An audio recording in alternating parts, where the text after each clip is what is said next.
Welcome back. So previously we have fixed all of the errors that were there, the mismatches in the files, because this was very old version of the Selenium project. So you can see that automatically using the AI agents, AI model, large language model, Claude Sonnet and GPT-5 Mini, we have been able to fix the errors in the project. Now let's go ahead and try executing one of the test case and see that if it is working fine or not. Okay, so I'm not going to touch anything as such. I'll just let AI to figure out. The reason being that I want to show you the power of these large language models and GitHub Copilot when you are in the enterprise projects, you are working in the projects, how these models can help you in expediting the overall work. If you go ahead and manually trying to figure out each and every error, you might end up spending a couple of hours. But with the help of AI, you know it clearly pinpoints the exact errors. You just go ahead, figure them out and automatically fix it.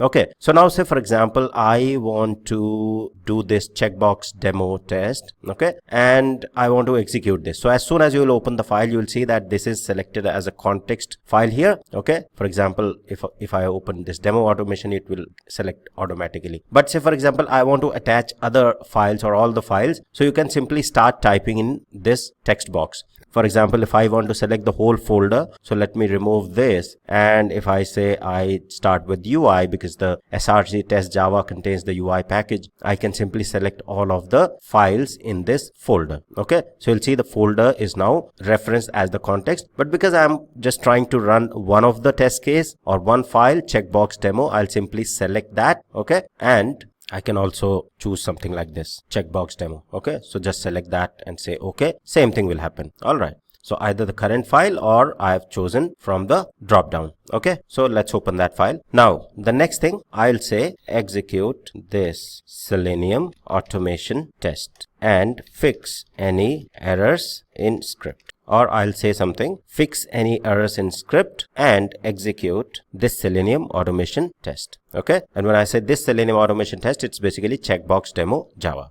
So let's go ahead. The model is Claude Sonnet 4.6 agent mode. Let's go ahead and send this and see what AI basically does for us. So you'll see that file compiles without error. So basically, because I mentioned that check any issues, if there are any issues in this file, so it checked that, no issues. Now it is going back further and executing. It also checked that there are logical issues. So is selected result is discarded. It should be printed. Okay, so unused imports are there. These are some minor issues and these are actually fixed, and you'll see that these fixes are now part of this file. Okay, so you'll see it has basically removed unused imports. Okay, and then it has basically changed some of the logic in the file as well. Okay, we are not going to the details as such. And then if you go further, you will see that it is basically asking me to execute the command to Maven execute this particular test. All right, checkbox demo. So I'll go ahead and continue, and it has basically started and it has encountered an error. The AI should be able to figure that out, what error it encountered in the terminal, and it should basically take action as per the error that it has encountered in terminal. You will see the root cause is clear. All right, WebDriver Manager downloaded Chrome driver 114, but Chrome installed version is 147 because it's an old project, so it's all old versions. It has to upgrade to WebDriver Manager to version 5.x, which auto detects the correct Chrome driver version, which is what we want, right?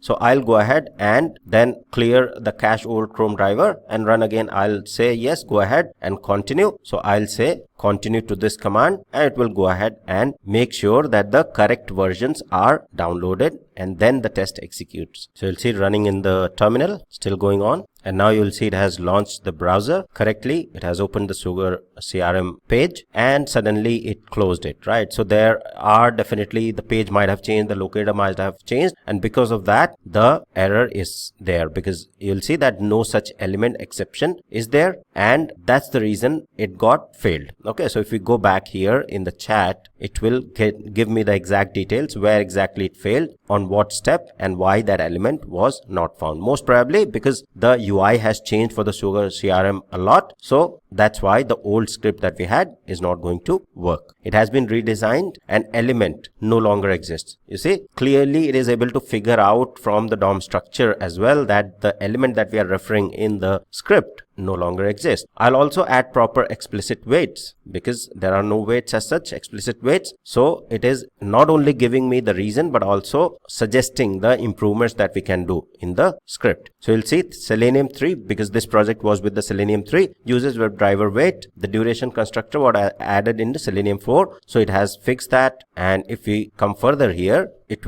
is asking to rerun the test. Okay, so let's go ahead and rerun, and opening the browser again.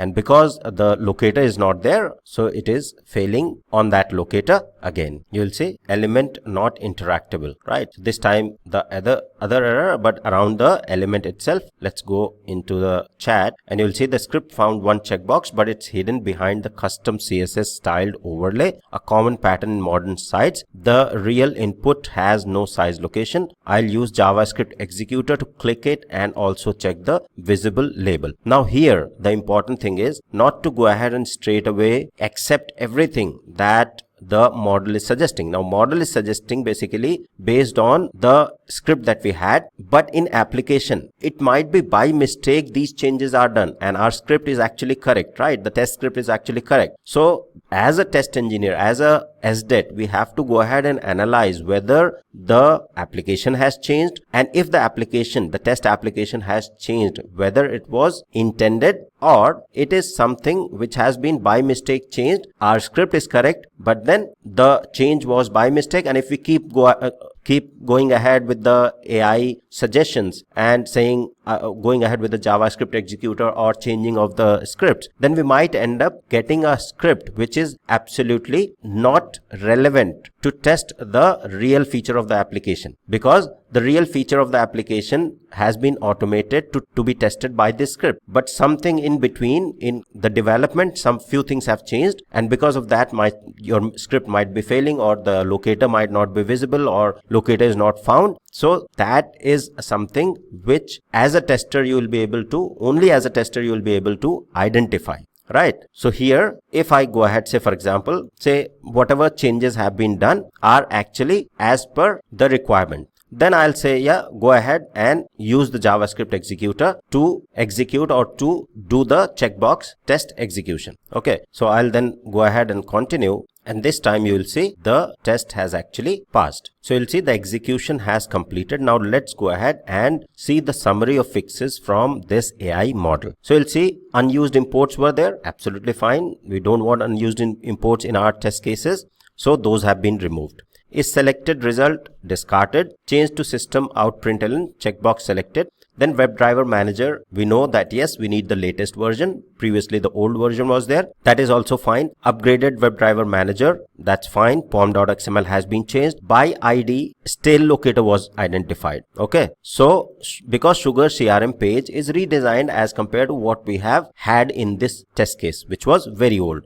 Then it replaced with the dynamic detection of all input type checkboxes element on the page. So now here we have to question whether this is actually, whether say for example stale locator, whether this is by purpose or our script is right, but then by mistake the ID or the locator or the checkbox has been removed from the UI. If that's the case, that's where I'll go ahead and question whether my script is wrong. If AI is suggesting that my script is, or this element is not there, then I'll go back to the business analyst, go back to the requirement people, whosoever has documented the requirement, to identify whether there has been change. Or during the Three Amigos, during the sprint planning meeting, I'll clarify these details. And if that's the case, then I'll use the help of AI, or even manually I can go ahead and change these basic things. I'm showing you these with the help of AI so that you know the power of AI, but not for every minor thing we should go ahead and use AI or use these models, because you remember these context window. Everything everything is costing money. These are all tokens. When we say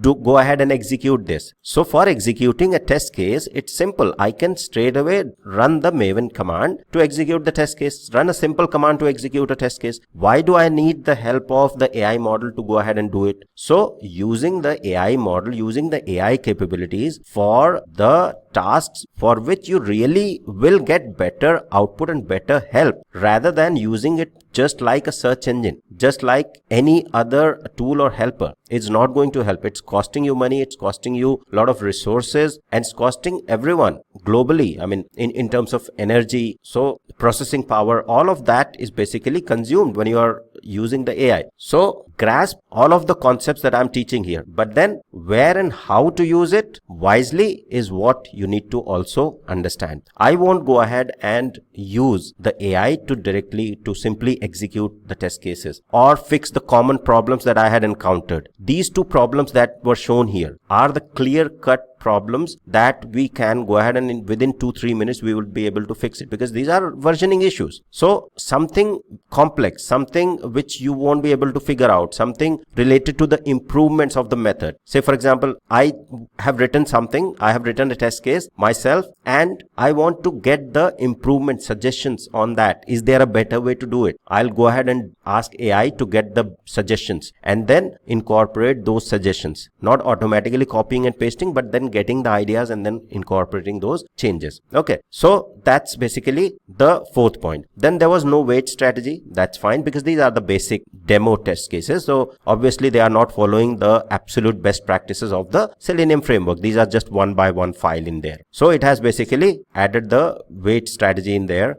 And then there was element not interactable exception, because the checkbox was hidden. So is this actual my test failure? I don't think so, right? I mean, in my application, if 5 days ago this test case was running, because this test case is very old, so I know that yes, there is a lot redesign that has happened on this website, on this test application. So because this checkbox is hidden, so I have used JavaScript executor to actually click on the hidden checkbox as well. But in real time, you should always go ahead and question whether my script is a problem or the updates in the application that is developed or the version that you are testing, is that a problem? Okay, because AI is not going to tell you that. And that's where we as a human being are the knowledge worker, and we should be using these tools wisely and should be deciding what to accept and what not to accept. Okay, as of now, I'm just going ahead with whatever suggestions it has provided, because this is the very old code